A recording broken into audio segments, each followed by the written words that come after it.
जब मैं ये कहता हूं कि फलाही इदारे बिजनेस की फैक्ट्रियां हैं, तो बहुत सारे लोग इस पर सीखपा हो जाते हैं। लेकिन आज मैं प्रूफ्स के साथ साबित करूंगा कि किस तरीके से खिदमत के नाम पर बिजनेस को चमकाया जाता है और गरीब आवाम का खून निचोड़ा जाता है। येंगो, करीम, इनड्राइव, उबर, इन सर्विसेज के बारे में आपने कभी ये सुना कि ये ज़कात मांगती हैं, फितरात मांगती हैं, अतियात मांगती हैं, खैरात मांगती हैं? नहीं ना, ये प्राइवेट कंपनीज है ना, इनकी एप्लीकेशंस हैं। 2 दिन पहले मुझे तकरीबन 9 से 10 किलोमीटर के डिस्टेंस पर जाना था। मैंने इनड्राइव एप्लीकेशन ओपन की और उसके अंदर गाड़ियों को ढूंढना शुरू किया। मैंने एसी वाली बड़ी गाड़ी को अपने 10 किलोमीटर के फासले को तय करने के लिए बुलाया। वहां पर एस्टीमेट जो पैसे लिखे हुए आ रहे थे वो 531 रुपए थे, जिस पर कोई ड्राइवर भी नहीं आया। उसके बाद 638 रुपए के एस्टीमेट में गाड़ियां मुझसे गाड़ी वाले ड्राइवर्स कनेक्ट होना शुरू हो गए।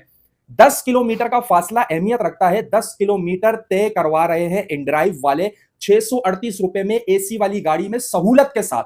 और दूसरी तरफ जब आप देखेंगे एम्बुलेंस सर्विसेज के जो जकात, फितरात, अतियात, सदकात फलाही इदारे जमा करते हैं और उन्हीं रकम से ये चलती हैं, तो आप देखेंगे 10 किलोमीटर के सफर के 3,000, 2,500, 2,000 रुपए चार्ज किए जाते हैं। आप में से सुनने वाले बहुत सारे लोग इस बात से मुत्तफिक होंगे। आपका अपना एक्सपीरियंस रहा होगा, आपने किसी फलाही इदारे की किसी मजबूरी में एम्बुलेंस भी बुलवाई होगी, फिर उसके चार्जेस भी पे किए होंगे, और आप ही ने कभी जो है वो अपने लिए उबर, इनड्राइव, करीम, येंगो वगैरह की सर्विसेज को भी यूज किया होगा। येंगो वाले, करीम वाले, उबर वाले ये कभी भी अतियात, जकात, फितरात, खैरात, अतियात नहीं मांगते, जबकि 10 किलोमीटर के फासले का इनका किराया एसी वाली गाड़ी का 638 रुपए है। जबकि दूसरी जानिब जो दिन रात चंदे मांग मांग के आप देखें मुख्तलिफ जगहों पर, मुख्तलिफ चौकों पर, चौराहों पर, शाहराहों पर, सरकारी जगहों पर, फुटपाथों पर एक केबिन बना हुआ होगा, वो एम्बुलेंस पॉइंट होगा, और उस केबिन के साइज से बड़े पैनाफ्लेक्स वहां पर लगे होंगे कि जी अपने जकात, अतियात, सदकात, खैरात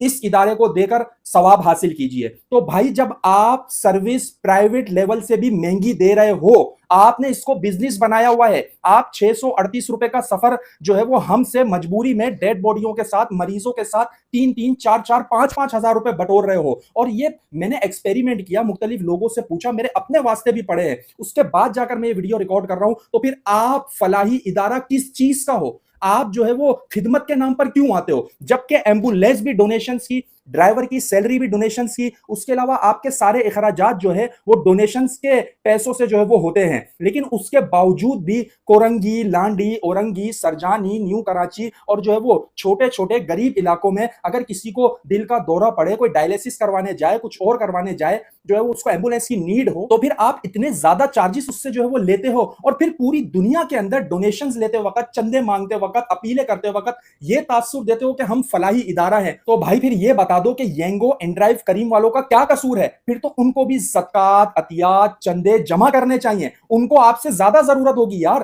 क्यों? क्योंकि येंगो के अंदर कंपनी भी अपना प्रॉफिट मार्जिन रख रही है। उस ड्राइवर, वो ड्राइवर के जिसकी 20-25 लाख रुपए की गाड़ी रोड पर सारा दिन चल रही है, जाहिर सी बात है ये भी एक इन्वेस्टमेंट है। तो 25 लाख लगाने के बाद वो इस रकम के अंदर हमारे 10-10 किलोमीटर का सफर तय करवा रहा है, और उसके बावजूद भी वो ये कह रहा है कि हाँ भाई मैं इसमें बचत कर रहा हूं, इसमें कमा रहा हूं। तो फिर हमें क्यों खिदमत के नाम पर जो है वो चूना लगाया जा रहा है? हमें क्यों खिदमत के नाम पर ये ढकोसले और मंजन दिए जाते हैं? और दूसरी जानिब तशहीर इस अंदाज में की जाती है कि जैसे सारे गरीब जो है वो इन्हीं के पैसों पर पल रहे हैं। प्राइवेट कंपनी से 3-3, 4-4, 5-5 गुना ज्यादा चार्जेस। आवाम से गुजारिश करूंगा, ये जेन्युइन इशू है, इसके ऊपर आवाज उठाएं, अपने अपने एक्सपीरियंसेस कमेंट सेक्शन में जरूर शेयर कीजिएगा और बताइएगा कि एम्बुलेंस और उसके अलावा ये प्राइवेट सर्विसेज, इनके दरमियान आपको क्या फर्क महसूस हुआ? क्या आप मेरी बातों से मुत्तफिक हैं? तो इस वीडियो पैगाम को इतना शेयर कीजिएगा कि ये एम्बुलेंसेस के चार्जेस खत्म करने पर फलाही इदारे मजबूर हो जाएं।